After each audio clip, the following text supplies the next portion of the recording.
2 weeks ago, I was sitting in a private dining room at one of the most expensive restaurants in Connecticut when my fiance's mother pulled me aside and said, word for word, "Your parents shouldn't come to the wedding. They'll embarrass us in front of our guests." She said it 15 feet away from my father. She didn't know he was standing just behind me. She didn't know he heard every word. I didn't react.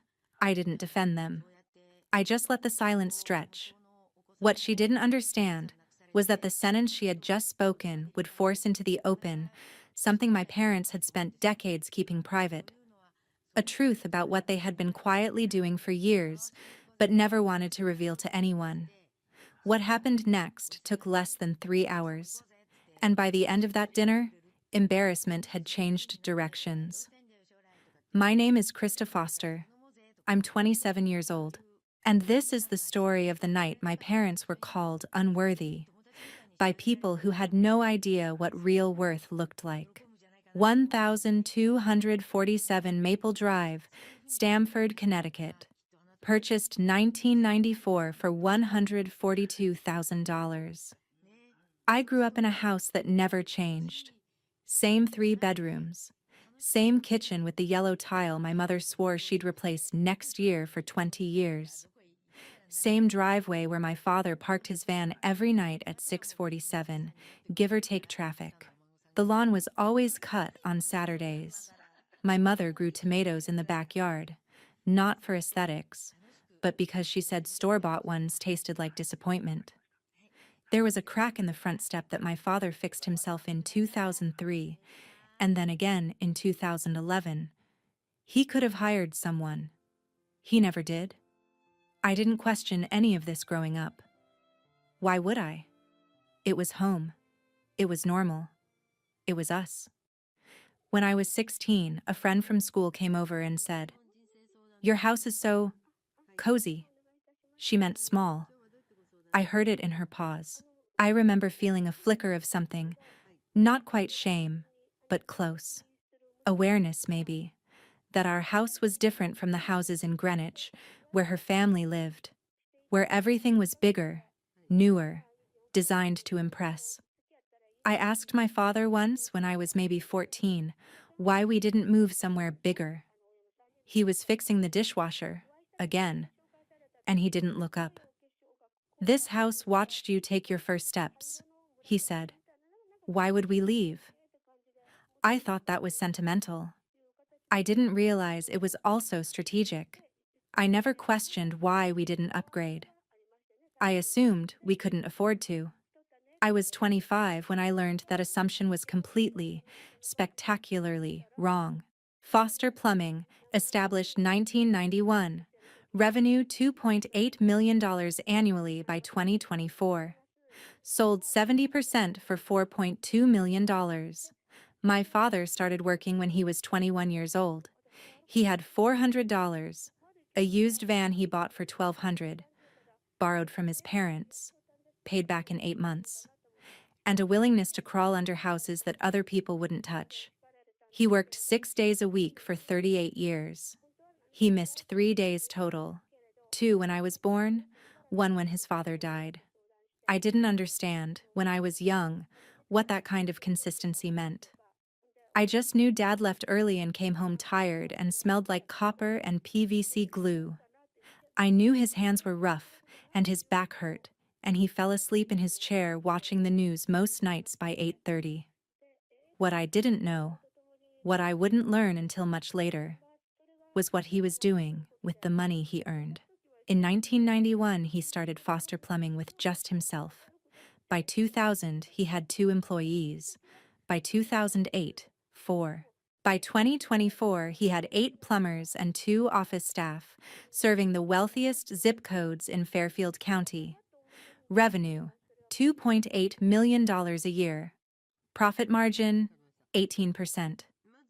In March of 2024, a mechanical and electrical company offered to buy Foster Plumbing. They wanted to expand into our territory. They offered $4.2 million.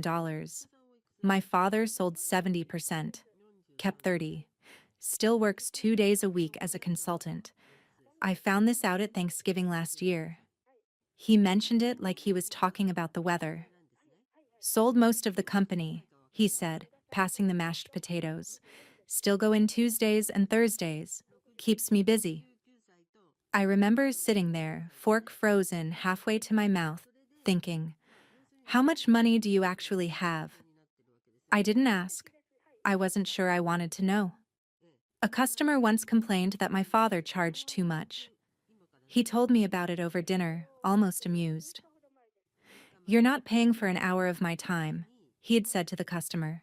You're paying for 38 years of knowing exactly which pipe to turn. I thought he sold the company because he was tired. Later I learned the truth. He sold because he didn't need to work anymore. He just liked to. Stamford Hospital, 32 years, shift 11 p.m. to 7 a.m. My mother has worked the night shift for 32 years. Let me say that again, because I don't think people understand what it means. 32 years of going to sleep when the sun comes up. 32 years of missing dinners, missing evenings, missing the hours when the rest of the world is awake. 32 years of being perpetually tired and never once complaining about it. She's a registered nurse. Emergency department. The shift no one wants. When I was little, I used to wake up at 6:30 and find her in the kitchen, still in her scrubs, making me breakfast before she went to bed. She'd walk me to the bus stop, kiss my forehead, and then go home to sleep for 5 hours before starting her day. Grocery shopping, laundry, whatever needed doing, so she could be awake when I got home from school. I asked her once if she was tired. Tired is a feeling, she said, flipping a pancake. Showing up is a choice. I choose showing up. I was maybe 8. I didn't understand what she meant. Now I do. She never called in sick, never asked for a schedule change, never complained about the hours or the holidays she worked, or the fact that she was at the hospital on Christmas Eve while other families were together. I asked her once, I was older, maybe 20, why she didn't just switch to days. Someone has to be there at 3 a.m. when the emergencies come in, she said. Might as well be me. She said it like it was obvious, like sacrifice was just part of the job description. My mother never complained, not once. I thought it was because she was strong. Now I know. She also had a secret that made every sacrifice worth it. Vanguard statement discovered at age 25 in 2023. I was 25 when I found out. It was an accident.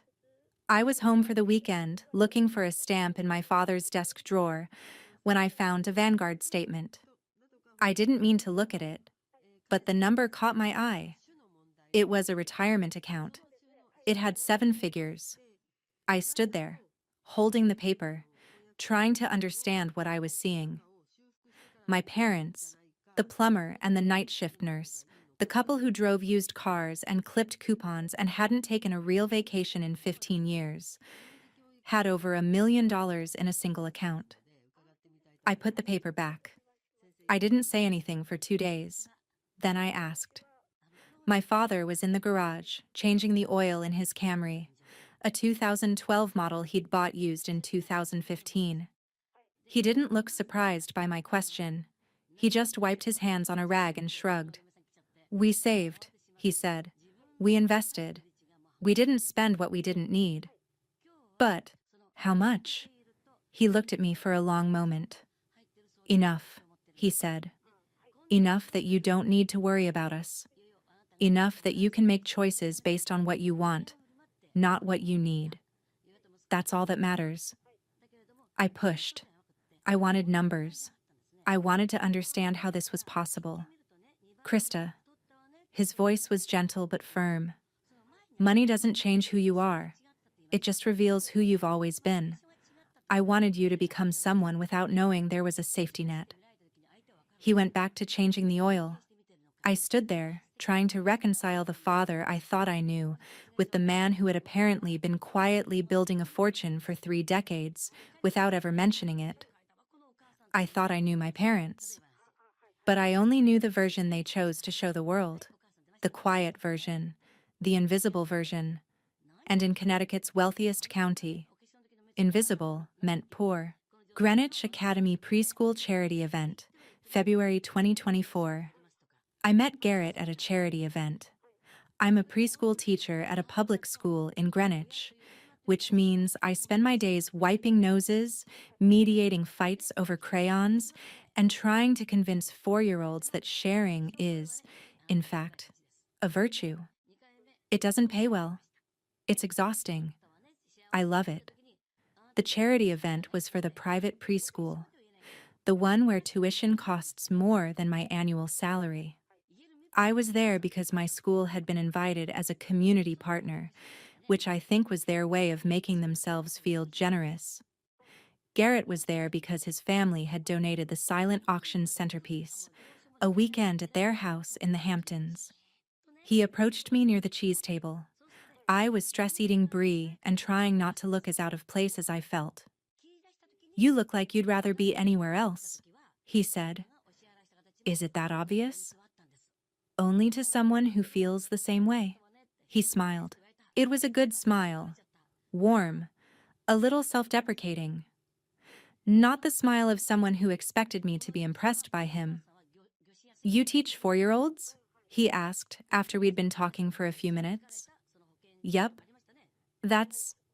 He paused. "Actually harder than anything I do." I laughed. I didn't know then that he managed one of his family's car dealerships.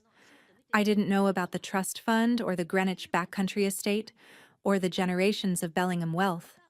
He just seemed like a nice guy who didn't want to be at a charity event any more than I did. We exchanged numbers. He texted me the next day. We went to dinner. It felt easy, normal, real. He seemed different from the Greenwich boys I'd met before. He asked questions instead of giving answers. He listened. Or at least, I thought he did. 8 months before meeting his family. We dated for 18 months before he proposed. For the first 8 months, I didn't meet his family. "They're complicated," he said when I asked. "I just want to make sure you're ready before you meet them." I thought that was sweet.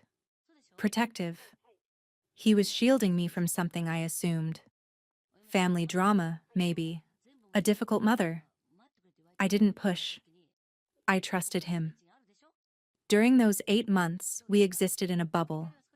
Dinners at restaurants where he always insisted on paying. Weekends in the city. Long drives along the Connecticut coast. He asked about my work, my students, my childhood. He laughed at my jokes.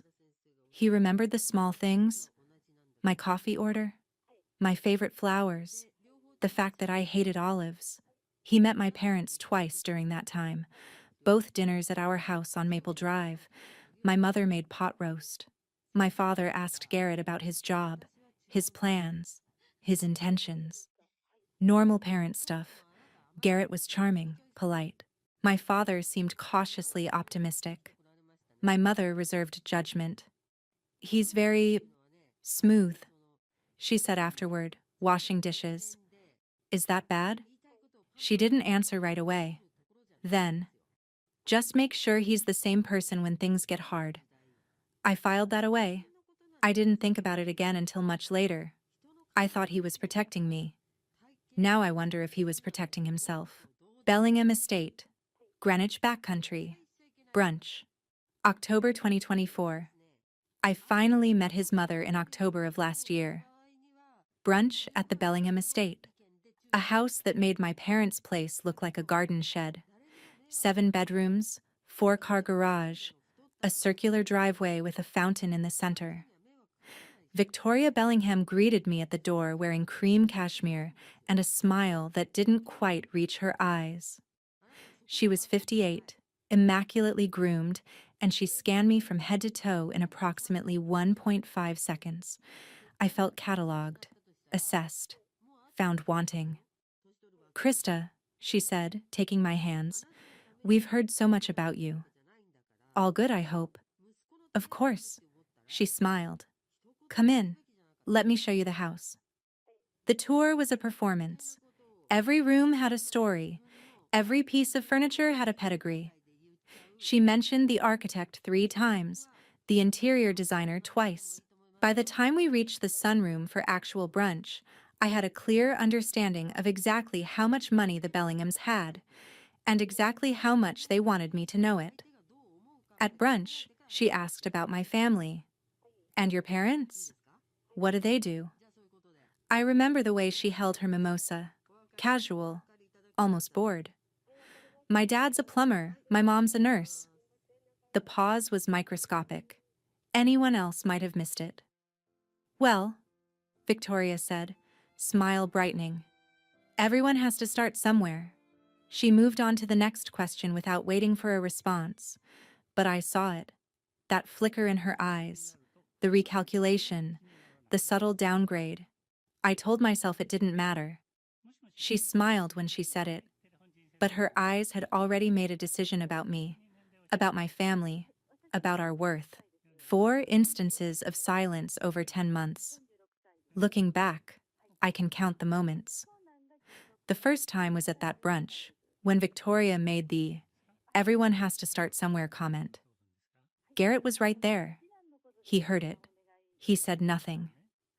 The second time was at a Bellingham dinner party, when Victoria introduced me to her friends as Garrett's little teacher friend. I smiled. Garrett smiled. Neither of us corrected her. The third time was on the phone, when I overheard Victoria tell Garrett that she hoped I understood the expectations that come with joining this family. He mumbled something non-committal. The fourth time was last month, when Victoria made a comment about my engagement ring being tasteful, considering. Considering what? She didn't specify. 4 times. 4 silences. I rationalized each one. He's just keeping the peace. He'll talk to her privately. He's picking his battles. He'll stand up when it matters. Looking back, that silence was the first red flag. I just didn't want to see it. Tuesday, first week of November 2025, 4:15 p.m. The phone call came 2 weeks after Garrett proposed. I was in my classroom, cleaning up after a particularly chaotic finger painting session, when my cell rang. The number was unfamiliar, but the 203 area code was Connecticut. Krista. Victoria's voice was cool and formal. I'm glad I caught you. Victoria. Hi. Is everything okay? Everything is fine. I'm calling because we should have dinner. Both families. It's time to properly meet your parents. Something about the way she said properly made my stomach tighten. That sounds nice. When were you thinking? Saturday, 7 o'clock, the Delamar. I've already made reservations. The coastal room. She said it like a statement, not a question. Oh, okay. Let me check with my parents. I'm sure they'll be available. She paused. It's rather important, don't you think? Before the wedding planning begins in earnest? The Delamar Greenwich Harbor, coastal room. $185 per person priest fix. I'll confirm with them tonight. Wonderful. I'll have my assistant send the details to Garrett. Another pause. Do tell your parents it's semi-formal. I'd hate for there to be any confusion about the dress code. She hung up before I could respond. She didn't ask if Saturday worked. She informed. Phone call, 7:30 p.m. Tuesday. I called my parents that evening. My father listened quietly while I explained. The Delamar. Both families. Saturday night. The Delamar. He repeated. That's the place with the $40 salads, isn't it? Dad? I'm just asking. It's nice. It's where they want to do it. Then we'll be there. My mother came on the line. I could hear the worry in her voice before she even spoke. What should I wear, honey? Something semi-formal. A nice dress. Should I? She hesitated. Should I buy something new? I don't want to embarrass you. The words hit me like a slap. Mom. My throat tightened. You could never embarrass me. I just want everything to go well. This is important. For you. Macy's dress, navy blue, $89. First new dress in 6 years. I found out later she went to Macy's the next day. She bought a navy blue dress for $89. It was the first new dress she'd bought herself in 6 years. My mother hadn't asked me that question since my high school graduation. She was scared, and that scared me. Wednesday night phone call, 9:30 p.m. Garrett called me Wednesday night. So my mom told you about Saturday? She did. Great. It'll be good. Everyone getting to know each other. He paused. Just a few things. Things? Topics. Topics to avoid. He cleared his throat. Don't bring up politics with my dad. He has strong opinions. And don't ask my mom about the charity stuff. She likes to talk about it herself. And maybe just let her lead the conversation? It's easier that way. I was silent for a moment. Easier for who? 5 seconds passed. I counted. For everyone, he finally said. I wanted to push. I wanted to ask why I needed instructions for dinner with his family, why my parents would need to be careful, why easier was even a consideration. But I was tired, and I wanted to believe it would be fine. He didn't answer my question, and I was too tired to push. That was my mistake. 7:15 a.m., Saturday, the day of the dinner. I didn't sleep well Friday night. I was up at 6:30, lying in bed, staring at the ceiling, running through scenarios. What if Victoria said something condescending? What if my father took offense? What if my mother felt out of place? I called my parents at 7:15. My mother answered on the first ring. I've been up since 5, she admitted. I pressed your father's shirt 3 times. I think I'm more nervous than my first day at the hospital. Mom, it's going to be fine. I know. I know. She didn't sound convinced. I just want them to see that we raised you right, that we're good people. Good people, as if that needed proving. You are good people, the best. I'm making your father wear his nice watch, the one from our anniversary. Seiko watch, anniversary gift, 2005. I smiled despite myself. He hates that watch. He'll survive. My mother hadn't been nervous about anything in decades. That's when I knew this dinner was going to be different. Navy blue dress from Macy's, $89. First new dress in 6 years. I drove to my parents' house at 4 o'clock to help them get ready. When I walked in, I saw the dress hanging on the back of my mother's bedroom door. Navy blue, simple cut, still with the tags on. She was standing in front of it, arms crossed, uncertain. Do you think it's too much? She asked. I can return it. I still have the receipt. The dress was beautiful, elegant, perfect for her. Mom, it's perfect. It was $89. She said it like a confession. From somewhere in the house, my father's voice. Eileen, you've worn the same 3 dresses to every event for 6 years. Keep the damn dress. My mother laughed. It was a nervous laugh, but it was real. I helped her with her hair. Simple, classic. She put on the small pearl earrings my father had given her for their 20th anniversary.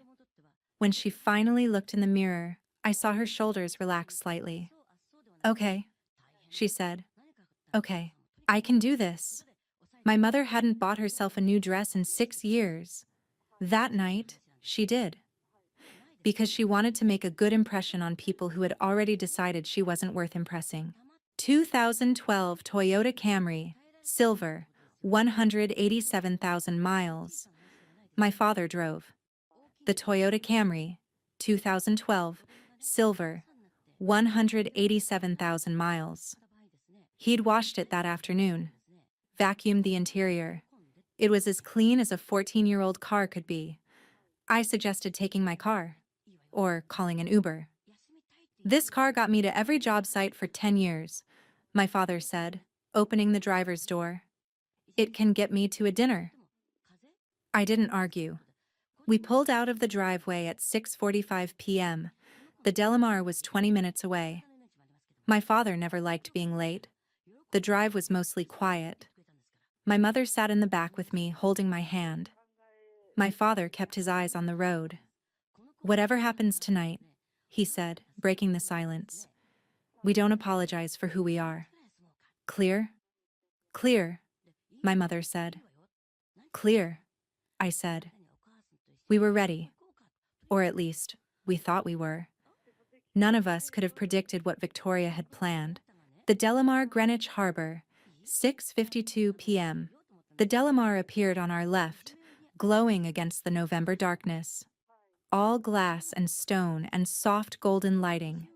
The kind of place designed to make you feel either welcomed or warned, depending on who you were. My father pulled up to the valet stand.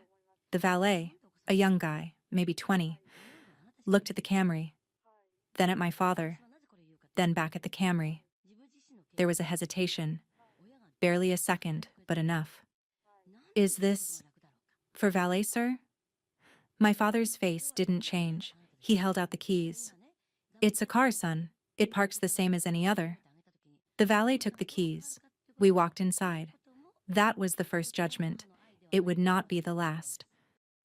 Coastal room, private dining, table for 8, view of Greenwich Harbor. The hostess led us through the main dining room, all white tablecloths and low murmurs and the soft clink of expensive silverware, to the coastal room in the back. It was beautiful. Floor-to-ceiling windows overlooking the harbor, a long mahogany table set for 8, fresh flowers in the center. The kind of room where deals were made, families were merged, futures were decided. The Bellinghams were already there. Victoria stood as we entered, smile perfectly calibrated. "The Fosters," she said, spreading her arms. "So glad you could make it. I hope you found the place all right." I felt my mother stiffen slightly beside me. The Delamar is the most well-known restaurant in Greenwich. Everyone knows where it is. Victoria knew that. The question was designed to imply we didn't. "No trouble at all," my father said, voice even. "Nice place. Isn't it?" Victoria gestured toward the table. "Please sit. I've arranged everything." She had indeed arranged everything. The Bellinghams sat on the harbor side, Victoria, Douglas, Garrett, and Eleanor, his grandmother. The light from the windows created a soft halo effect around them. We were seated across from them, facing the door. The less desirable position. The one where you could see everyone entering. The one where the light was harsher. I noticed. I said nothing. The seating wasn't accidental. Nothing about Victoria was ever accidental. Prefix $185 per person, wine already selected. 2018 Chateau Margaux, $280 per bottle. Before we could even fully settle into our seats, Victoria was explaining the menu. "I took the liberty of ordering for the table," she said. "Prefix, 5 courses. The chef here is extraordinary. I'm sure you'll enjoy it." She hadn't asked what anyone wanted. "And the wine?" Douglas spoke for the first time, holding up a bottle like a trophy. "A 2018 Chateau Margaux, $280 a bottle. Only the best for tonight." He poured for the table, starting with Eleanor, then Victoria, then himself. The bottle made its way to our side last. My father watched the wine being poured into his glass. He didn't touch it. "Thank you," he said. "Though I should mention, I don't drink." The table went silent for a beat. "Oh." Victoria's smile flickered. "Well, more for the rest of us then." Douglas forced a laugh. No one else did. My father had never taken a sip of alcohol in his life, and he wasn't about to start to impress anyone. 38 years, 3 sick days, Donald Foster's work history. The first course arrived. Some kind of scallop with foam that tasted like the ocean had a head cold, and Douglas began his questioning. "So, Donald?"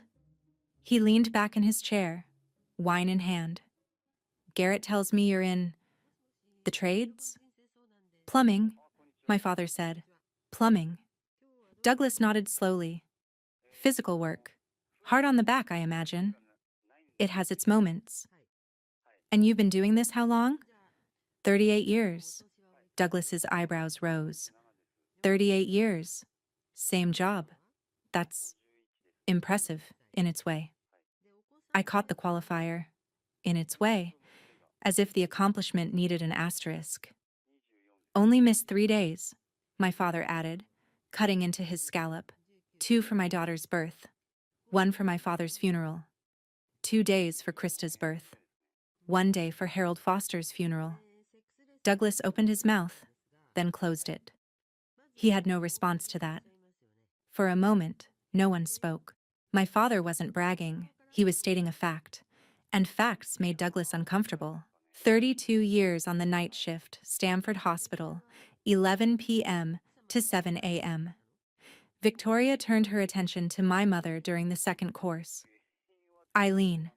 She tilted her head, the picture of concern. 32 years on the night shift? My goodness, that must be exhausting. You adjust, my mother said. But the hours. Victoria pressed a hand to her chest. I could never. I need my 8 hours of sleep. I don't know how you function. There was something in her voice. Not admiration. Something closer to pity. The kind reserved for people you feel sorry for, but would never want to be. My mother smiled, unfazed. You get used to it, she said. Besides, someone has to be there at 3 a.m. when the emergencies come in. Victoria had nothing to say to that. She turned to Garrett, redirecting the conversation to something about the wedding venue. My mother answered with grace. Victoria looked annoyed that she couldn't find an opening to attack. Eleanor Bellingham, 84 years old, the family matriarch. Throughout the first 2 courses, I noticed something. Eleanor wasn't participating. The Bellingham matriarch, 84 years old, silver-haired, dressed in understated black, sat at the head of the table and watched. She observed Victoria's performance. She observed Douglas's condescension. She observed Garrett's silence. And she observed my parents. Her eyes lingered on my father when he spoke about his work. They flickered to my mother when she answered Victoria's questions with quiet dignity. She hadn't said a word, but she was taking everything in. I didn't know what to make of it. Was she judging us too? Silently agreeing with her daughter-in-law? Or was she seeing something else entirely? The most powerful person in that room hadn't spoken yet. When she finally did, everything would change. Victoria's smile after every insult. The dinner continued. Course after course, comment after comment. Victoria asked my mother if she'd ever considered getting her degree, as if 32 years of nursing somehow wasn't qualification enough. Douglas asked my father if he had people who did the actual work now, or if he still got his hands dirty. Victoria wondered aloud whether our neighborhood was safe, because she'd heard things about Stamford. And through it all, she smiled. That perfect, polished, poisonous smile. It was the smile that made it worse. If she'd been openly hostile, we could have responded. But this veneer of politeness over contempt, was designed to keep us off balance, to make us wonder if we were imagining it, to make us question ourselves. I watched my parents absorb every slight. They didn't react. They didn't snap back. They answered with patience and grace as if they were dealing with difficult children rather than grown adults. But I saw my mother's hand tighten around her fork. I saw my father's jaw set slightly. They knew what was happening. They were choosing not to engage. Victoria smiled after every insult. That's what made it worse. 8:35 p.m., between main course and dessert. After the 4th course, Victoria set down her napkin. Krista, dear, she smiled at me, that smile, and tilted her head. Let's step outside for a moment. Just some wedding details I'd like to discuss. Girl talk. I glanced at Garrett. He nodded slightly. Go ahead. Sure, I said. I followed Victoria out of the coastal room into the quiet hallway beyond. The noise of the main dining room was muffled here. The lighting was softer, intimate. She closed the door behind us. "I wanted to speak with you privately," she said, turning to face me. Woman to woman. Her smile was gone now. Her face had changed. The mask was off. I should have said no, but I wanted to believe she was trying. The hallway outside the coastal room, 15 feet from the dining table. "I'm going to be direct with you," Victoria said. "I like you, Krista, I do. And Garrett clearly loves you. But this wedding, it needs to represent our family, our standards." I felt the temperature drop between us. "What do you mean?" She stepped closer. Her voice was low, controlled, precise. "Your parents," she said. "They're lovely people, I'm sure. Salt of the earth. But they don't belong at a Bellingham wedding. Do you understand?" I didn't speak. I couldn't. "It's not personal," she continued. "It's practical. Our guest list includes senators, CEOs, people who matter. Your father, fixing pipes. Your mother, working night shifts. How would that look?"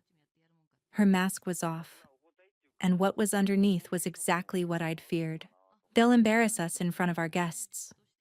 "I'm not saying they can't be part of your life," Victoria said, as if she were being reasonable. "Just not this part, not the public part. We could arrange a small gathering afterward. For your side. Something more appropriate for them." Appropriate. The word landed like a slap. "Victoria." "Krista, listen to me." She put a hand on my arm. Her nails were perfect. Blood red. "Your parents shouldn't come to the wedding. They'll embarrass us in front of our guests." She said it like she was explaining something to a child. "It's nothing personal. It's just, they're not our kind of people. Surely you understand." I couldn't speak. My throat had closed. My heart was pounding so hard I could feel it in my ears. I understood all right. I understood perfectly. And then I heard the door open behind us. I couldn't speak. I couldn't breathe. And then I heard the door behind us open. Door opens. Donald Foster standing 3 feet behind Krista. My father was standing in the doorway. He was looking for the restroom. That's what he told me later. He'd stepped out just as Victoria was speaking. He heard everything. I turned and saw his face. It didn't change.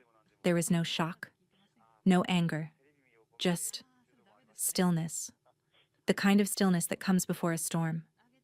"Excuse me," he said, his voice perfectly level. "I was looking for the restroom." Victoria's face went white. Her hand dropped from my arm. My father looked at her. He didn't say anything else. He just looked. 3 seconds, maybe 4. Then he turned and walked back into the dining room.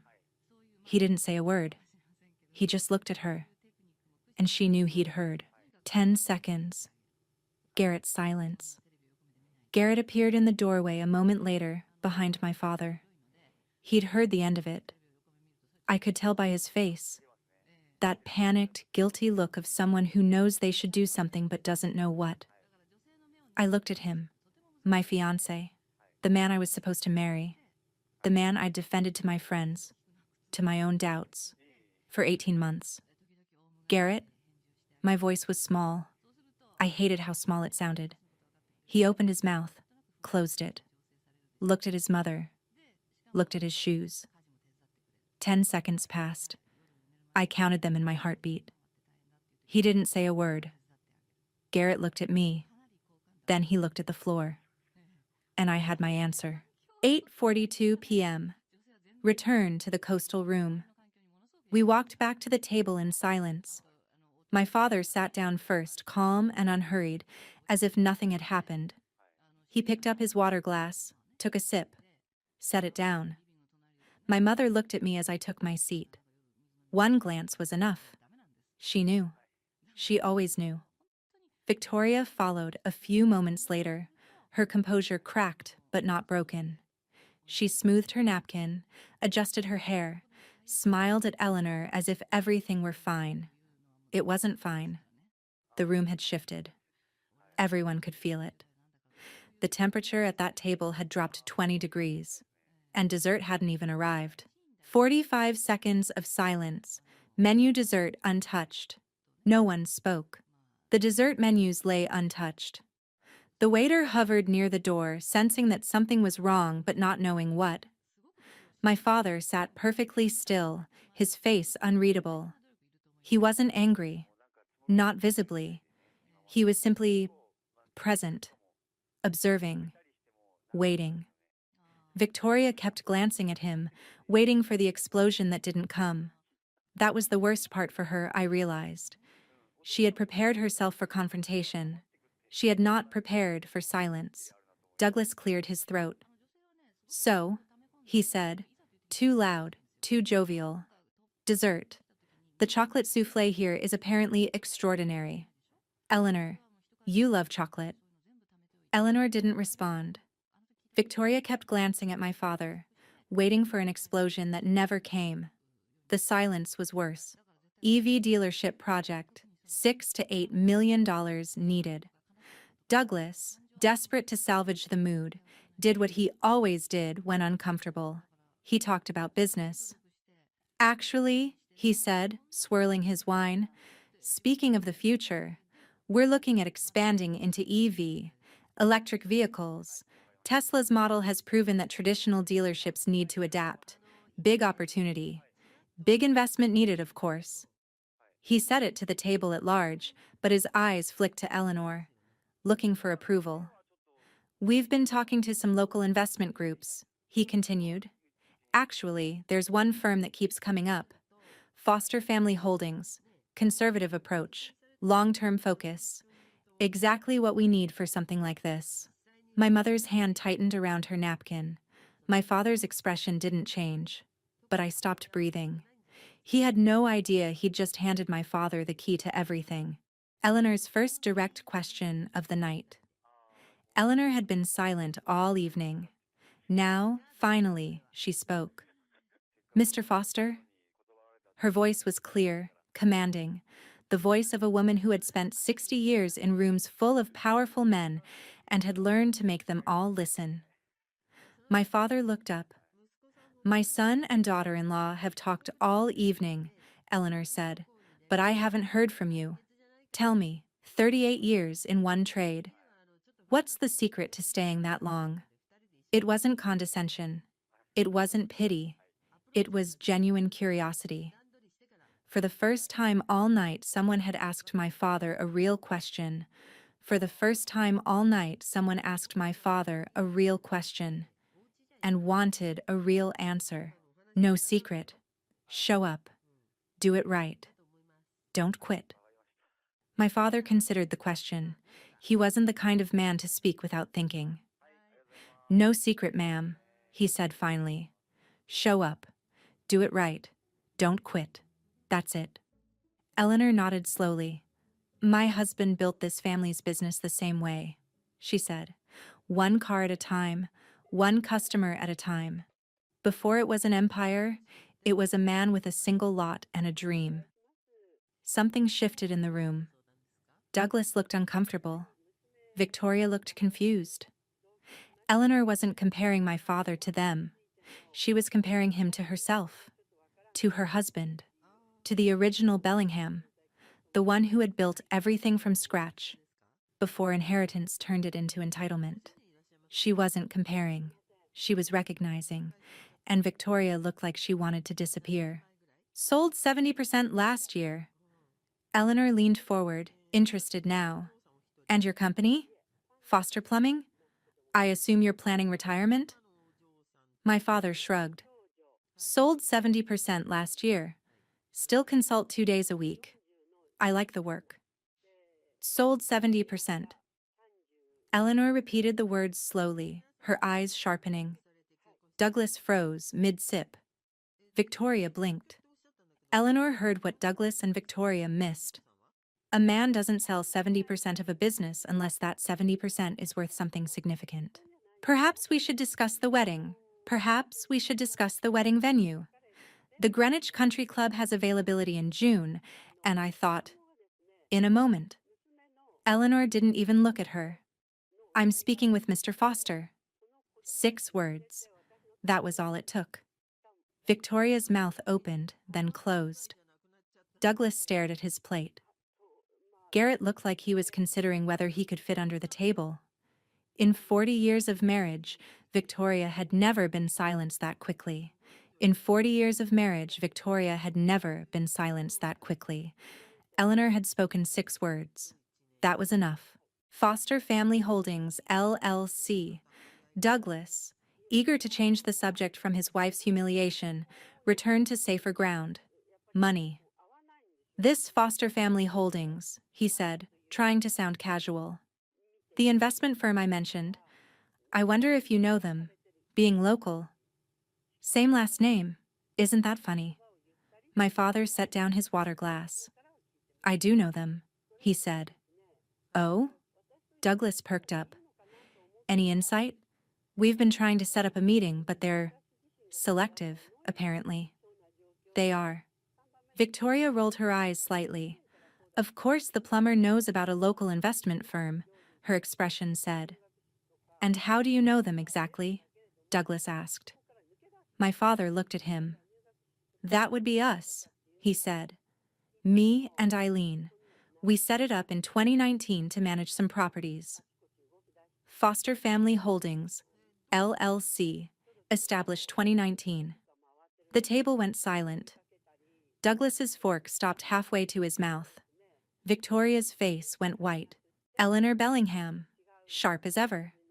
Eleanor's eyes narrowed, not with suspicion, with interest. Foster Family Holdings? She repeated. That's an interesting coincidence. You manage investment properties? A few, my father said. 2 duplexes in Fairfield County, had a 5-acre lot in Westport from my father. Sold that last year. Westport. Eleanor nodded. Prime real estate. Developer thought so. Paid 8.5. Douglas laughed nervously. 8,500 for 5 acres? My father didn't blink. Million. $8.5 million.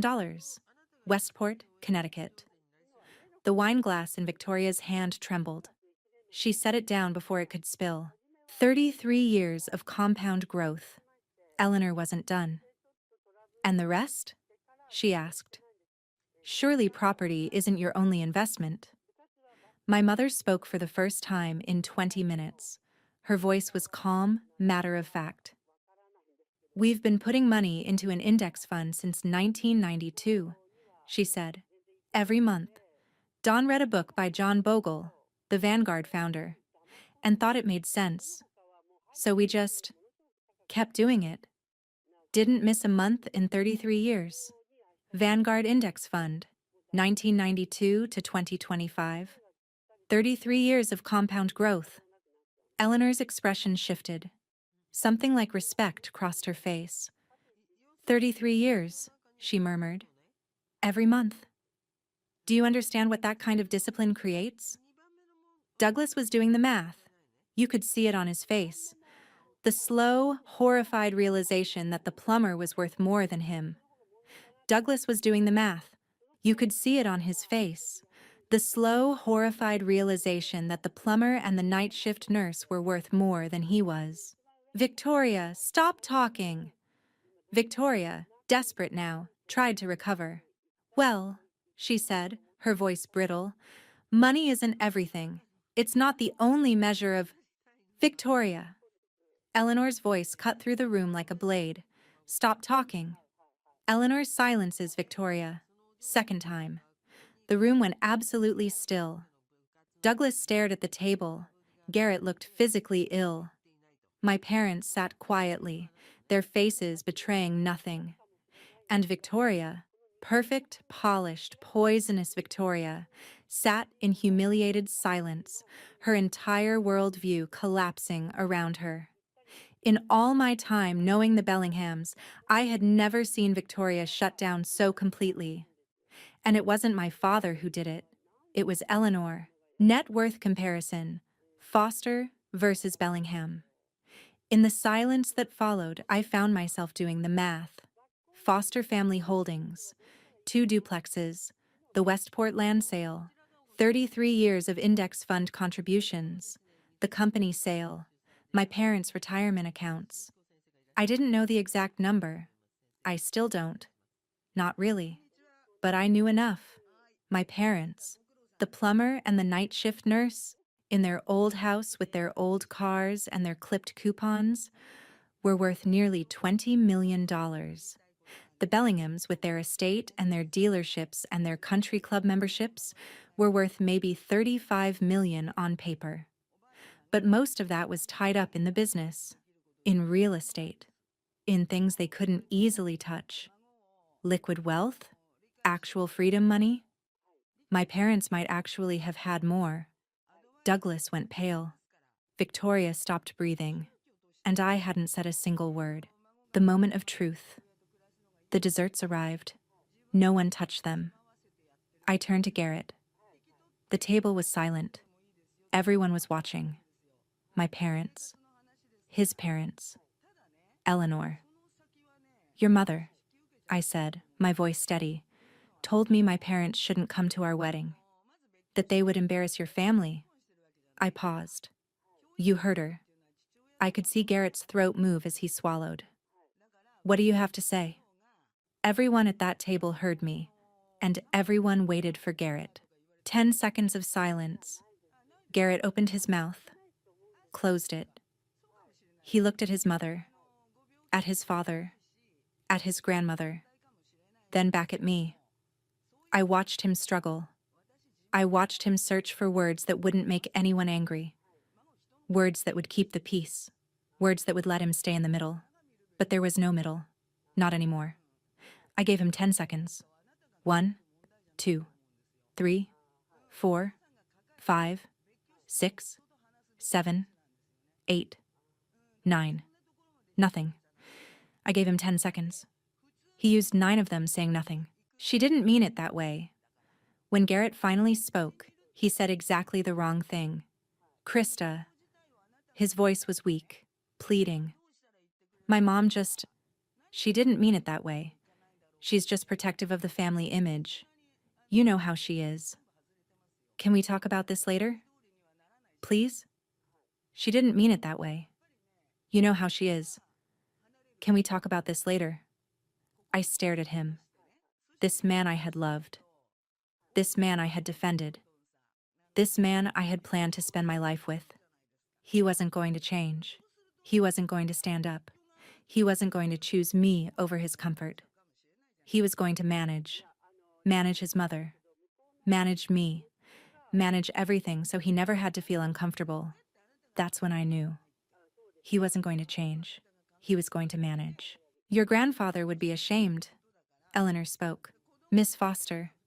She was looking at me now, her eyes soft with something that might have been sympathy. I apologize for my daughter-in-law's words. They were beneath this family, or at least, beneath what this family should be. Then she turned to Garrett, her grandson, the boy she had watched grow up, the man he had become. And you, Garrett. Her voice was cold now, final. Your grandfather would be ashamed. Your grandfather would be ashamed. Garrett looked like he'd been slapped, but he still didn't speak. That was the final answer. Garrett looked like he'd been slapped, but he still didn't speak. And that was the final answer. Voice. No theatrical exit, just a man who voice. No theatrical exit, just a man who had heard enough and decided it was time to leave. Thank you for dinner, he said, looking around the table. Then his eyes settled on Eleanor. He inclined his head slightly, a gesture of respect. Mrs. Bellingham, he said, it was a pleasure meeting you. Then he turned to Victoria. He didn't say anything, didn't need to, just looked at her for a long moment.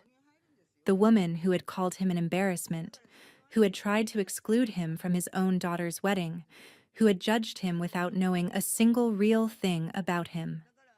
Then he walked toward the door. My father didn't need to say anything to Victoria. His silence said everything. She deserves better. My mother rose next. She straightened her navy blue dress, the one from Macy's, the first new dress she'd bought herself in 6 years, and looked at Victoria. "I worked the night shift for 32 years, she said. Her voice was calm, measured. So my daughter could have choices, good choices. She looked at Garrett, then back at Victoria. She deserves better. 4 words. She deserves better. Then she followed my father out. My mother had never raised her voice. She didn't need to. Those 4 words hit harder than any shout. The engagement ring on the table. I stood up last. Garrett was looking at me, his eyes desperate, pleading. "Don't do this. Not here. Not like this." "I loved you, Garrett." My voice didn't shake. I was surprised by that. "But I won't marry someone who can't stand up for the people I love." I reached down and pulled the engagement ring from my finger. A princess-cut diamond, 3 carats. Flawless. I set it on the table in front of him. "Goodbye." I didn't look back. I walked out of the coastal room, through the restaurant, past the bar where people were laughing and oblivious, into the cold November night where my parents were waiting by the valet stand.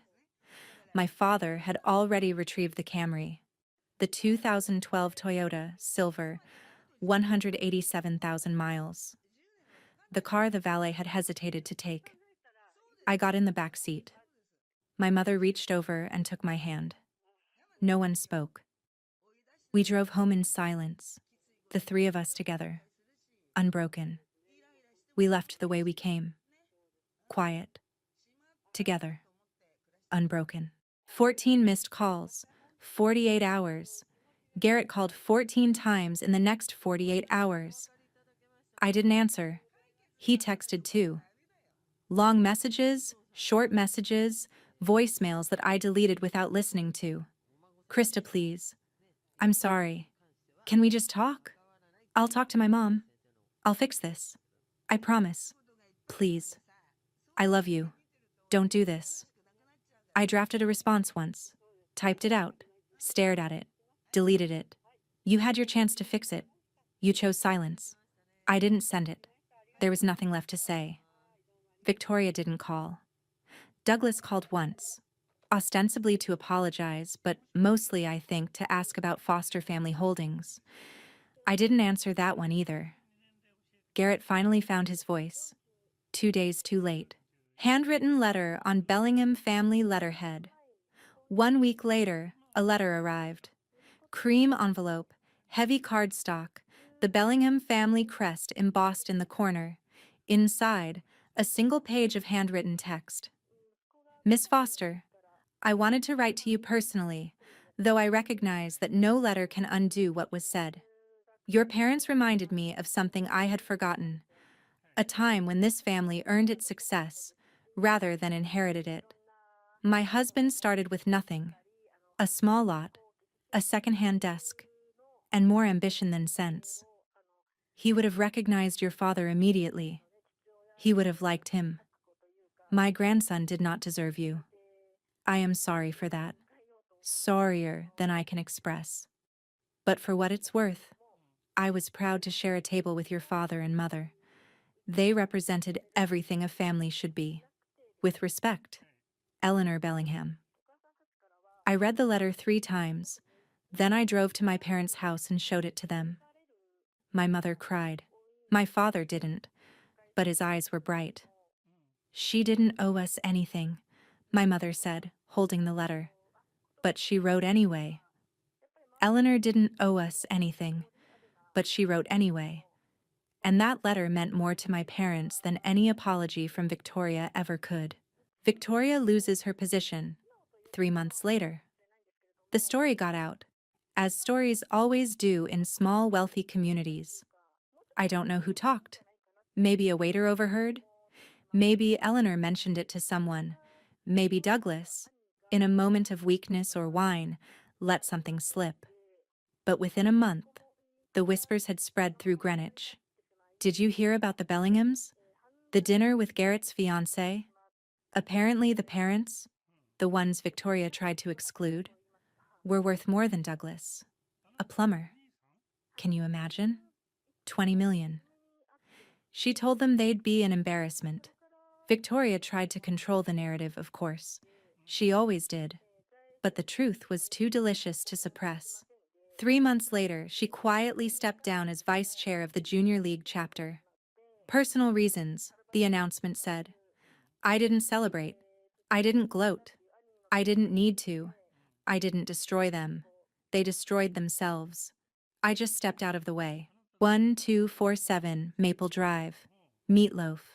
Sunday football. 2 months later, I was sitting in my parents' living room. Nothing had changed. Same house, same furniture, same crack in the front step that my father had fixed twice and would probably fix again. My mother was in the kitchen, making meatloaf. My father was in his chair, watching football, occasionally yelling at the TV when the refs made a bad call. The Toyota Camry was parked in the driveway. 187,000 miles and counting. You okay, kiddo? My father asked during a commercial break. I thought about the question, about the last 2 months, about Garrett's unanswered calls, about Victoria's humiliation, about Eleanor's letter, about the ring I'd left on the table. Yeah, Dad, I said. I am.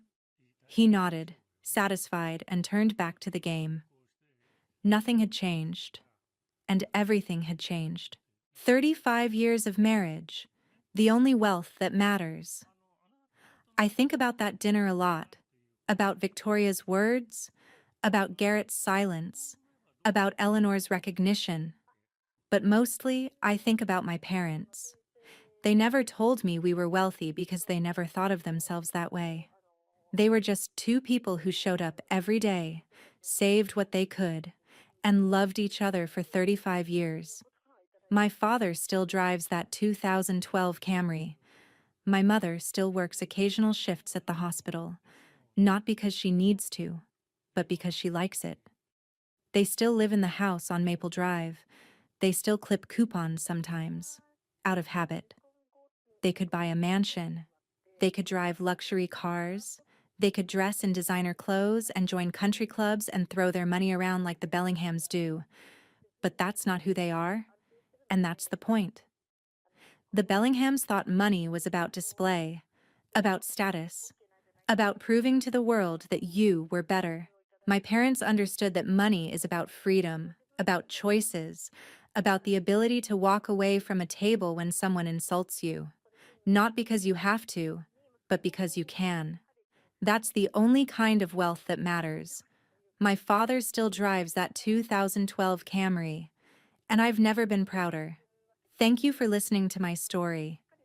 If any part of it resonated with you, maybe you've been underestimated, maybe you've had to stand up for your family, maybe you know what it's like to be judged by people who don't know a thing about you. I'd love to hear about it in the comments. And if you want to hear more stories like this, hit subscribe. I'll see you in the next one. Take care of yourselves, and take care of the people who showed up for you when no one else did.